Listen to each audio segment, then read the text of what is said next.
Now turn to Section 1.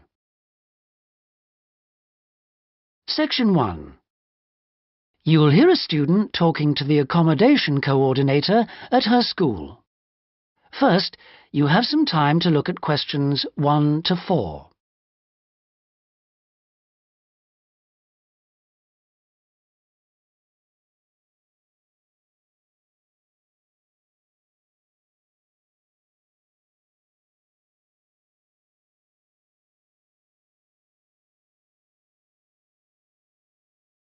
You'll see that there is an example which has been done for you.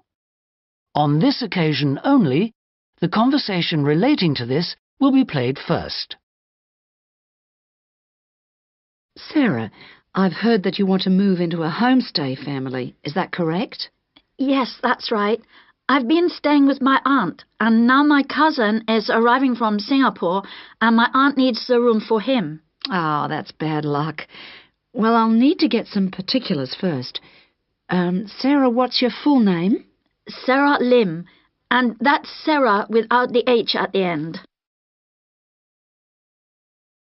Linda asks for Sarah's full name, Sarah Lim, so this has been written in the notes. Now we shall begin. You should answer the questions as you listen, because you will not hear the recording a second time. Listen carefully and answer questions 1 to 4. Sarah, I've heard that you want to move into a homestay family. Is that correct? Yes, that's right. I've been staying with my aunt, and now my cousin is arriving from Singapore, and my aunt needs the room for him. Oh, that's bad luck. Well, I'll need to get some particulars first. Sarah, what's your full name? Sarah Lim, and that's Sarah without the H at the end. How old are you, Sarah? 23, only just. It was my birthday on the 21st of August. Happy birthday for yesterday. How long have you been in Australia? A year in Adelaide and 6 months in Sydney. I prefer Sydney. I've got more friends here. What's your address at your aunt's house? Flat 1, 539 Forest Road, Canterbury. And the postcode is 2036. Okay. What are you studying now? I was studying General English in Adelaide, and now I'm doing Academic English because I'm trying to get into medicine next year. That sounds good, but it'll take you a long time. When would you like to move out from your aunt's? My cousin arrives on Friday morning, so I'd better be out on Thursday. What, the 7th of September? Yes, that's right. Before you hear the rest of the conversation, you have some time to look at questions 5 to 10.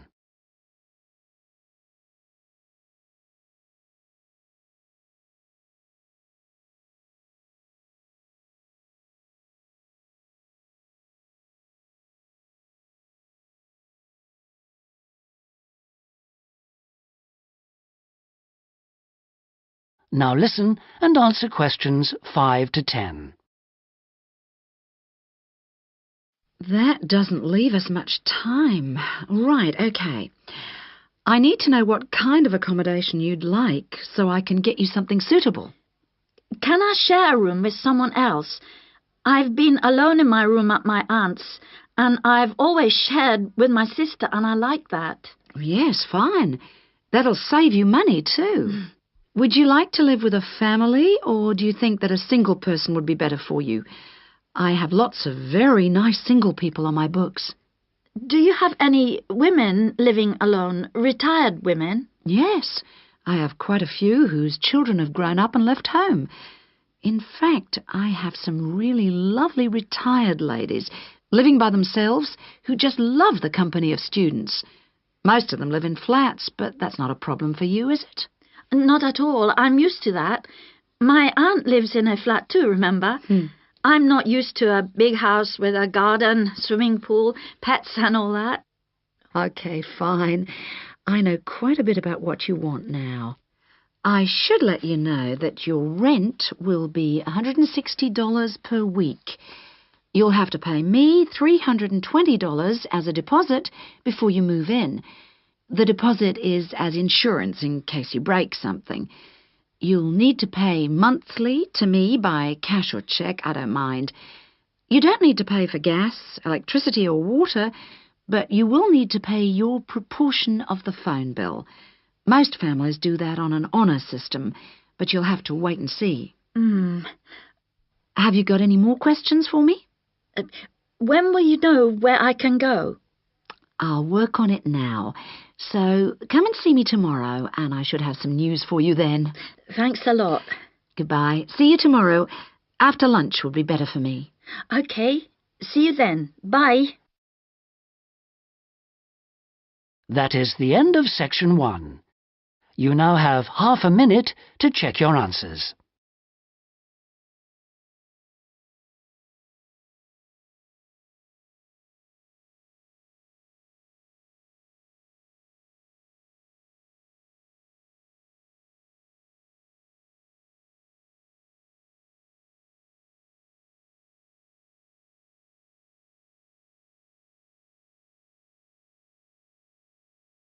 Now turn to Section 2.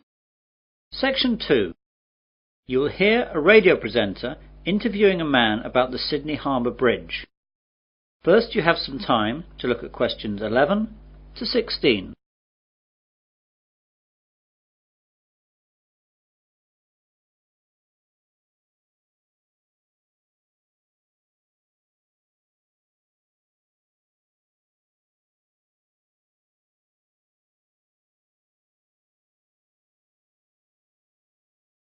Now listen carefully to the interview and answer questions 11 to 16. Well, good morning again, everyone, and welcome to Perspective, the weekly New South Wales radio programme on subjects of general interest from our local area. Today I have in the studio Mr. George Simmons. Good morning, George. Good morning, Anne.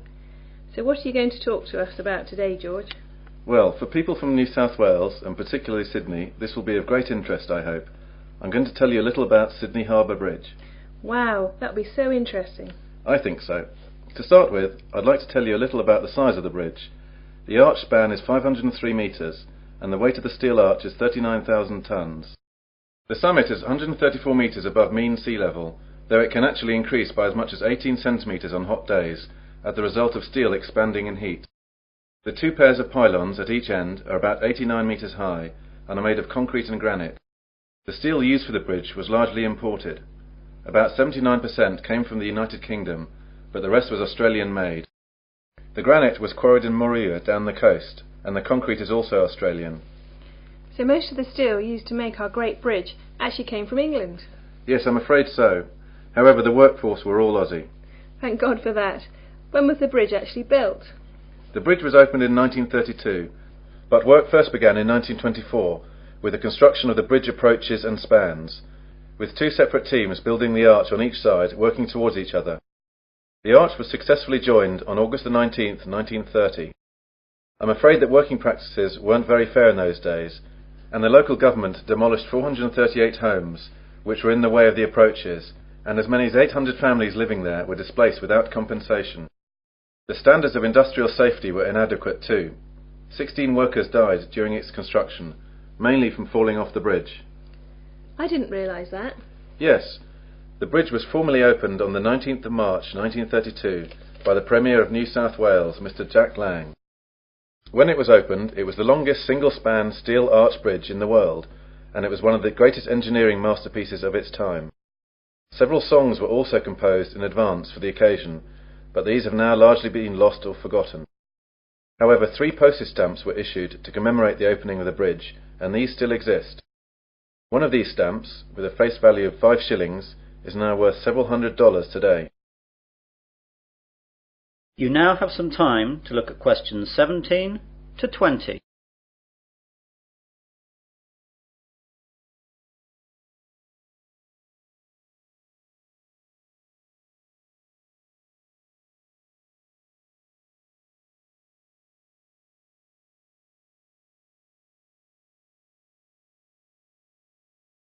Now listen to the rest of the interview and answer questions 17 to 20.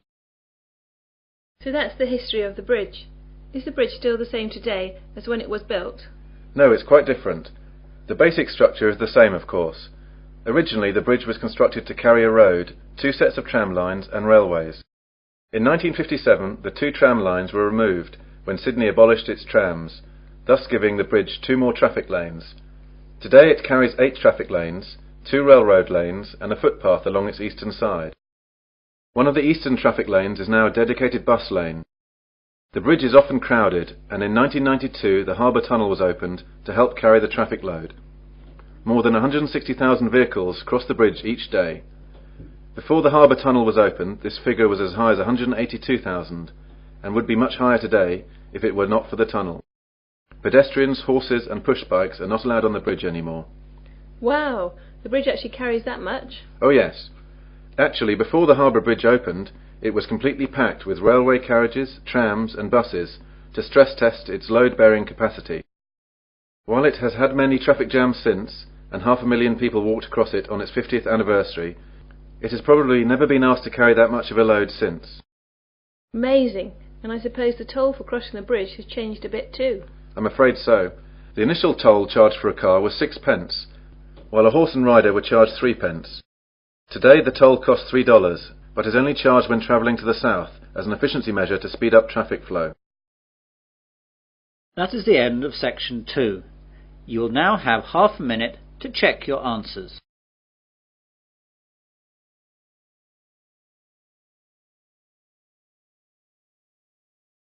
Section 3. You will hear 2 students, Jenna and Marco, discussing a business studies project they have to do. You now have 15 seconds to read questions 21 to 24.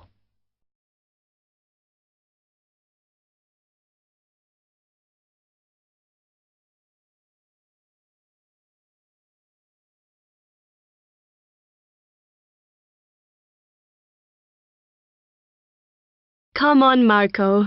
We've got to get on and sort out this project for Professor Buckley. Hang on. I want to make sure we've got all the information. Now, where are we? Well, today we need to sort out exactly what we're going to do and how we're going to divide the work up. Okay. How long have we got, by the way? The end of term is April 6th, and he said to hand it in on week 8, so that's March 25th at the latest, because the beginning of that week is the 21st, so not long. Right. Have you got the notes there? Yes. He wants us to do a fairly small-scale study, like the last one, on whether or not businesses were offering more benefits to staff. And we've now got to look at the rise in older workers. It should be fairly straightforward. Yeah, as long as we keep it small. Who's marking it? I don't know. Sometimes he gets the PhD students to mark it for him. Oh, actually, it just says here, a senior lecturer. I suppose it's too much for Professor Barclay to do them all. Yeah. Anyway, how are we going to go about this? Well, we have to decide how big we want it to be and who... Yeah, but I think we must sort out a timetable for the project. Otherwise, nothing will get done. Okay. Do you want to do that? All right. I'll do it as soon as we finish here. You now have 15 seconds to read questions 25 to 27.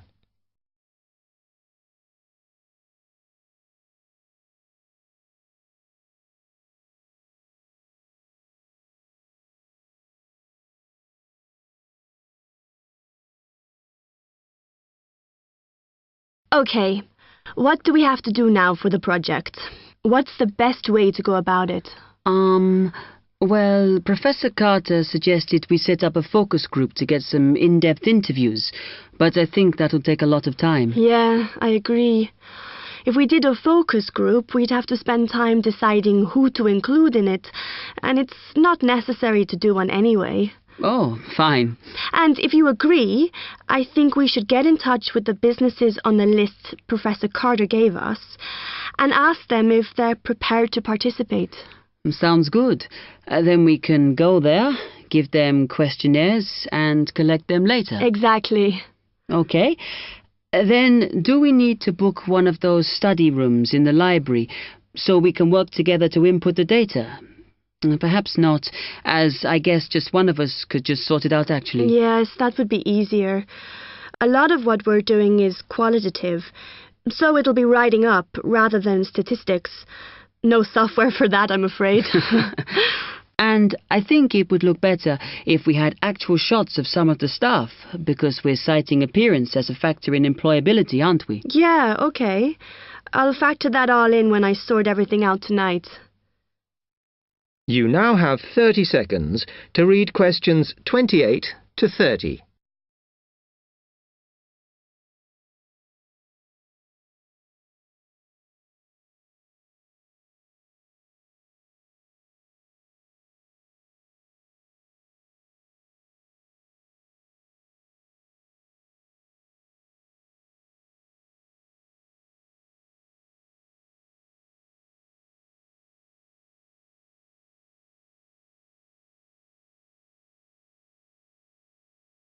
I'm glad we decided to work together. I think it's going to work out well. Yes, well, given that we had to work in pairs on this project, I think we were right to choose each other. We complement each other academically, as we're each good at what the other isn't. In fact, we should have tried working together before. Yes. Now, how shall we split the work? I'll do the analysis, shall I? Oh, okay. It's just that it might be faster, because I'm used to doing it. Although your English is better than mine. I need more practice at reading, really. Okay, I'll do the presentation then, if that's okay with you. Yeah, sure. I don't mind speaking in public, but I hate preparing all the notes for them. The thing is, the tutor said one person should do the whole presentation, and he said he expects me to do it because I haven't done one yet. No, that's fine. Now, let's see. Now turn to Section 4. Section 4. You'll hear a lecturer talking to students about languages. First, you have some time to look at questions 31 to 36.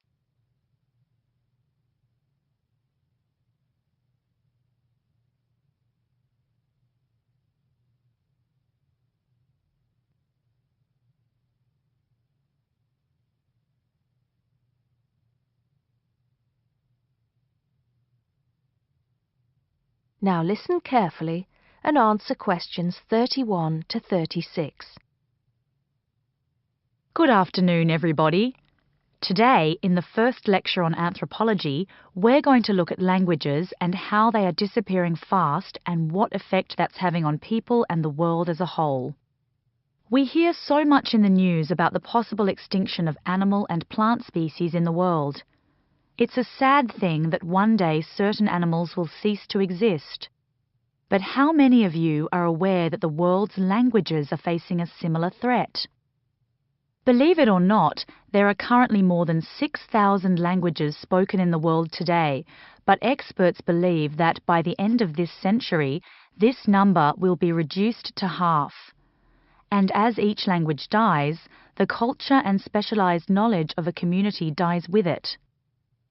The unique knowledge of the environment, local wildlife, plants, animals, and ecosystems, not to mention the cultural traditions of the people themselves, will become lost forever. In essence, each language is not just spoken or written words strung together. Language has the power to hold the entire history of a people. Approximately one language dies every 2 weeks. This is an unprecedented situation. Never before in history has there been this rate of rapid decline. Most human languages are spoken by relatively very few people. Let's put this into perspective. The Ethnologue, the leading authority on the world's languages, has put together a list of every living language known to man.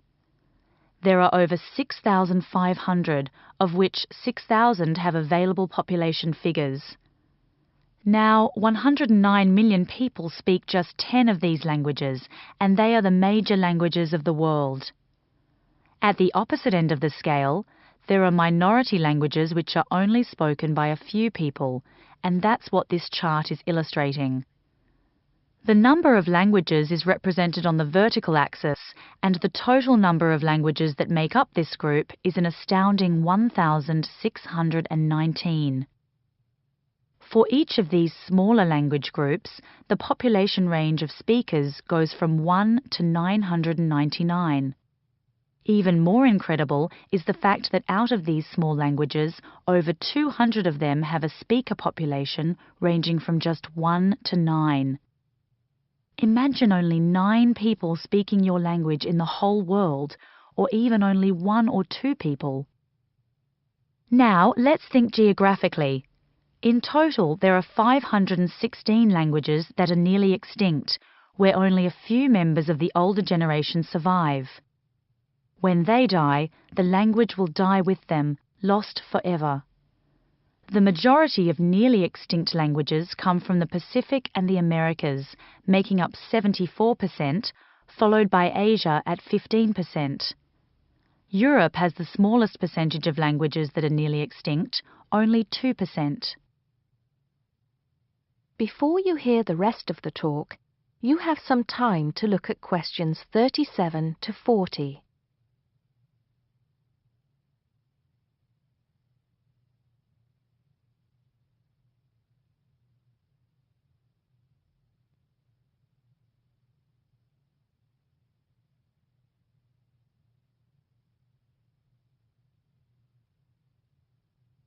Now listen and answer questions 37 to 40. Entire languages which have survived for centuries are disappearing as we speak. But why is this happening now? There are several reasons for a language's demise. Globalization has made the world smaller, and technology has made it easier for people separated by vast distances to communicate in a common language, which further ensures the growth in economic status for such communities. Minority languages have given way to the main languages of global communication, like English. On a social level, speakers may feel the minority language to be old-fashioned and behind the times. Maybe even speakers are slightly embarrassed to speak the language of their forefathers, identifying more with an international language that brings with it improved economic status. Now, some do argue that a reduction in the number of world languages is inevitable, and anything to ease communication between nations is a good thing, and granted, there is a point to be made there, but what are the long-term implications of this? Consider this. Language, in both spoken and written form, is the vehicle for oral traditions to be passed down through generations. When a language becomes extinct, this link is broken and these oral traditions are lost. This has enormous implications for the identity of a community. We can't stop the changes that are happening in the world, but we can try to keep languages alive through language maintenance programs and by documenting languages before they disappear, so they can be studied and maybe even resurrected in the future.